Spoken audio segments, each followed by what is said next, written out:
ভিডিওটা আমি ক্রিয়েট করেছিলাম জানুয়ারি মাসে একটা জন্মদিন বাড়ি যাব বলে। তার ফটো ভিডিও তোমরা অলরেডি দেখে ফেলেছো, বাট এই ভিডিওটা আমার কাছে এখনও পড়ে আছে এডিট করার জন্য। আমার ভিডিও করতে তো ভালো লাগে, বাট এডিট করার না আর মন বসে না। এবার যখন গ্যালারি ফুল হয়ে যায় তখন মনে হয় ভিডিওটা এডিট করে ছাড়লে খুব ভালো হতো, তাই তোমাদের সাথে এখন শেয়ার করছি। ব্রাশে করে সিঁদুর পরছিলাম।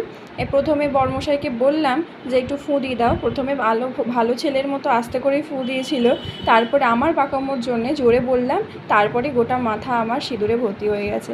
যতই ব্রাশে করে সিঁদুর পরি না কেন, আমাকে হাতে করে লাস্টে টাচ আপ দিতেই হয়।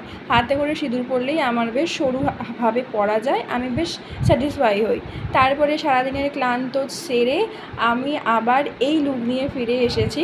যে মেকআপটা কতক্ষণ স্টে করেছিল বা কীরকম ছিল সেটা জানাবো বলেই আমি ভিডিওটা অনেক দিন ধরে যত্ন করে রেখে দিয়েছিলাম।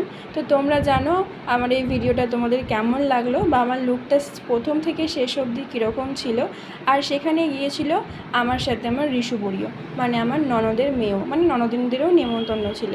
তো জানিও ভিডিওটা তোমাদের কেমন লাগলো। দেখা হচ্ছে নেক্সট ভিডিওতে।